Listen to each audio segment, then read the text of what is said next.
নমস্কার বন্ধুরা, পুষ্পিতার রান্নাঘরে আপনাদের সবাইকে স্বাগত। আজকে আবারও একটা নতুন রেসিপি নিয়ে হাজির হয়ে গেছি। আজকে নিয়ে এসেছি, সামনেই আসছে রাখি পূর্ণিমা, তাই রাখি পূর্ণিমা উপলক্ষে আমি একটা নিত্য নতুন পিঠে আপনাদের সাথে শেয়ার করব। আজকের পিঠেটি হলো মোমোর ভাপা পিঠে, মানে আমি মোমোর শেপ করে একটা নতুন ধরনের ভাপা পিঠে আপনাদের সাথে শেয়ার করব।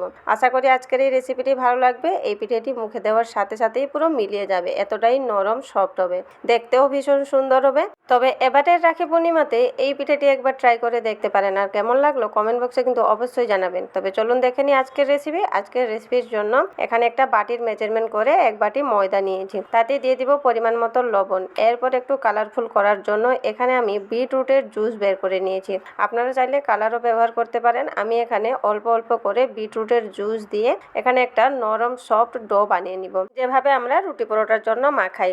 এখানে দেখুন অল্প অল্প বিটরুটের জুস দিয়ে আমি এখানে একটা নরম ডো বানিয়ে নিয়েছি, আর ডোটাকে দেখুন বেশ কিছুক্ষণ ধরে মুথেও নিয়েছি। ডোটা এখানে রেডি হয়ে গেছে। এরপর ডোটাকে মিনিমাম 10 থেকে 15 মিনিট মতন রেস্টে রেখে দিব। আর এদিকে নিয়েছি একটা প্যানে 1 চামচ ঘি। ঘিটা গরম হয়ে গেলে তাতে হাফ বাটির মতন নারকেল কোড়া দিয়ে দিলাম। তার সাথে নিয়েছি বেশ কিছু পরিমাণ ড্রাই ফ্রুটসগুলোকে একটু ছোট ছোট টুকরো করে কেটে নিয়েছিলাম। তাতে দিয়ে দিলাম একটা এলাইচিকে থেতো করে, আর নিয়েছি সামান্য পরিমাণ আদাকে গ্রেট করে। এরপর সবকিছু ভালোভাবে বেশ কিছুক্ষণ ধরে ভেজে নিব। এইভাবে ভেজে নিলে পুরটা যে বানাবো তার স্মেলটা কিন্তু খুব সুন্দর আসবে, আর ঝুরঝুরেও হবে। এখানে বেশ কিছুক্ষণ ভেজে নেওয়ার পর এখানে পরিমাণ মতো চিনি দিয়ে দিলাম।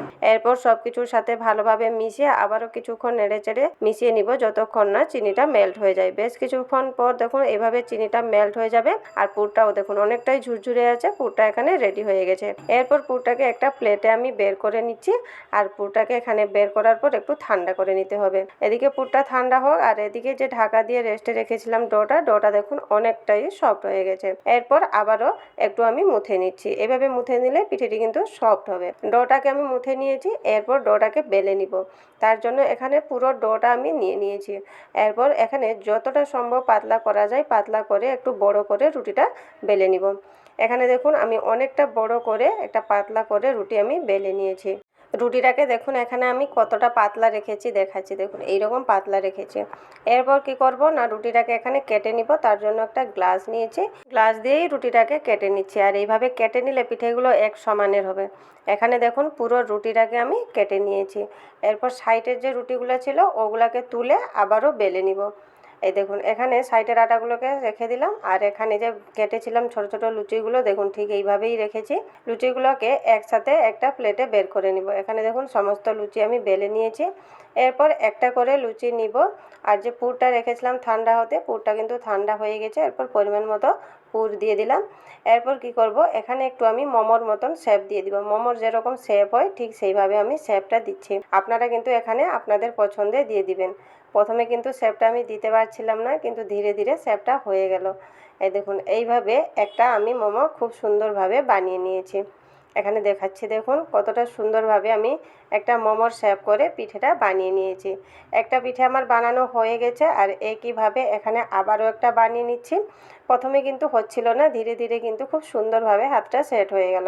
এখানে দেখুন দ্বিতীয় পিঠেটিও বানিয়ে নিয়েছি। এখানে দেখুন আরেকটা শেপ করে আমি বানিয়ে নিচ্ছি। প্রথমে পরিমাণ মতো লুচিটার উপর পুরটা দেওয়ার পর ঠিক এইভাবে বাইরের দিকে ফোল্ড করে করে একটা পুটলির মতন করে নিতে হবে। ঠিক এইভাবে পুটলির মতন করে নেওয়ার পর এক সাইড এইভাবে খালি রেখে এখানে আমি এইরকমভাবে জুড়ে সেট করে নিচ্ছি। আর দেখুন কত সুন্দরভাবে আরেকটা ডিজাইনের মোমো পিঠে কিন্তু রেডি হয়ে গেল। এখানে এই রকমভাবে একইভাবে সমস্ত পিঠেগুলো কিন্তু বানিয়ে নিব। এখানে আমার সমস্ত পিঠে কিন্তু বানিয়ে নেওয়া হয়ে গেছে। এরপর স্টিম করব। স্টিম করার জন্য তার আগে আমি এইভাবে ছেদওয়ালা থালা নিয়েছি, আর থালায় আমি একটু তেল ব্রাশ করে নিচ্ছি। আপনারা চাইলে এমনি নর্মাল প্লেটেও পিঠেগুলো দিয়ে স্টিম করে নিতে পারেন। এখানে দেখুন সমস্ত পিঠে আমি থালায় দিয়ে দিয়েছি। এরপর স্টিম করার জন্য আগে থেকে আমি কড়াইতে জলটা এইভাবে ফুটিয়ে নিয়েছি। এরপর পিঠের থালাটা দিয়ে ঢাকা দিয়ে দিব, আর ঢাকা দিয়ে মিনিমাম 20 মিনিট মতন স্টিম করে নিব।